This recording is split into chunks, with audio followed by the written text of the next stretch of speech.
Hey, what is up, everyone? It's Zach, aka Keats39 here to bring you another NBA DFS slate. Got a pretty big 11 gamer with a lot of news, so I'm just gonna go ahead and get right into this one. First guy we're gonna look at is Tyrese Halliburton.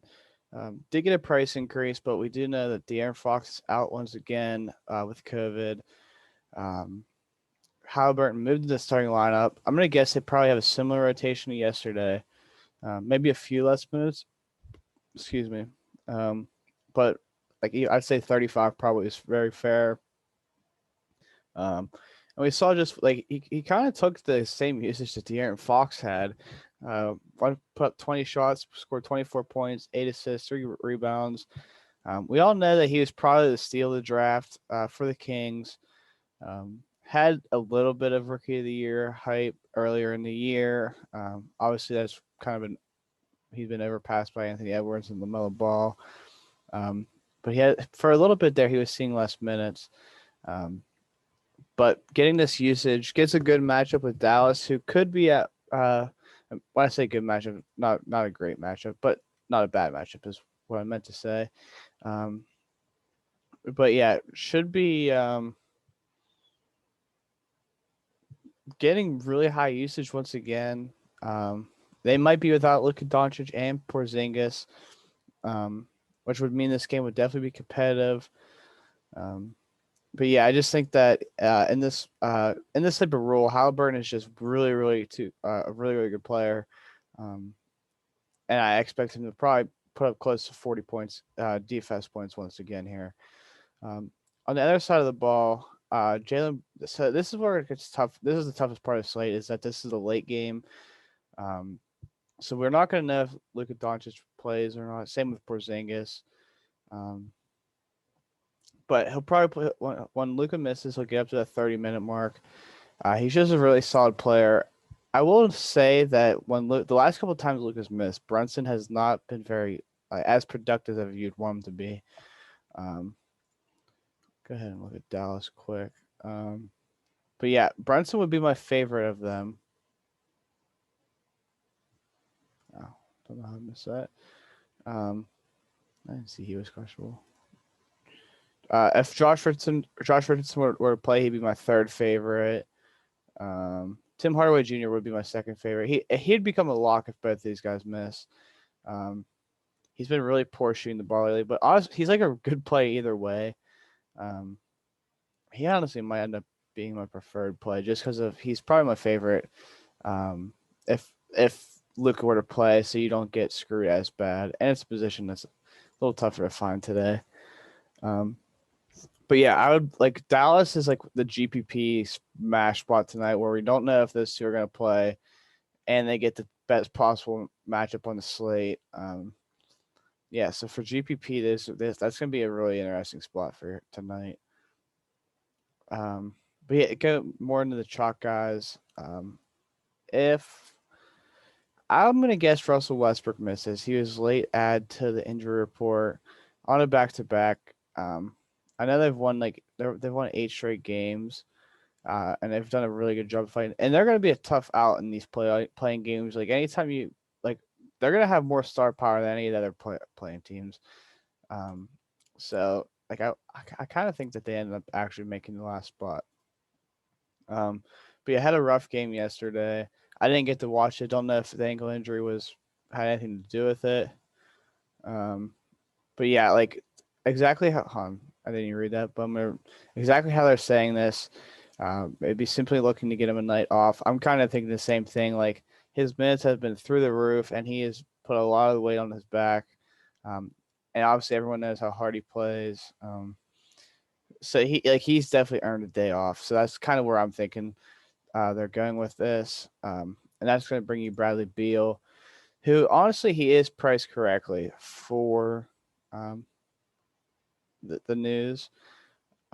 With that being said, though, like you're going to see this 24 shots, but you're just going to see this number right here, the assist number, shoot up to probably close to double digits.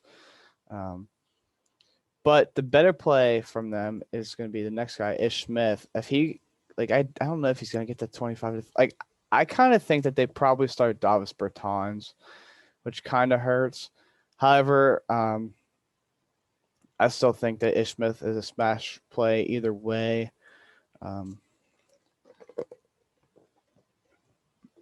In this spot, 3,500. He's going to get 25 minutes either way, but he could push over 30 if not. They've been starting Raul Nato, and he's been really solid in this run. So, but I don't think he's in play here at 5,200. I guess he's in play. Just really tough for me to play him at that price, especially like Brad Beal is going to get the majority of the ball usage still. But yeah, Ish Smith, one of the best values on the slate. Finally, I'm gonna talk really. Cleveland came in with a lot of injury news. I'm just gonna go through this. Seti Osman's a lock. Playing him no matter what, pretty much on the slate. Favorite play here. Just go over real quick. 37 minutes yesterday. 12 shots, put up 31 DK points. Kind of like their second ball handler. Yeah, I'm not fading him unless like a bunch of injury news comes out. But yeah, we know Larry Nance is out, fractured thumb. We know that Torian Prince is out, Hartenstein's out, Deladova is out, Windler's out, and Stevens is out. Pull up the depth chart quick.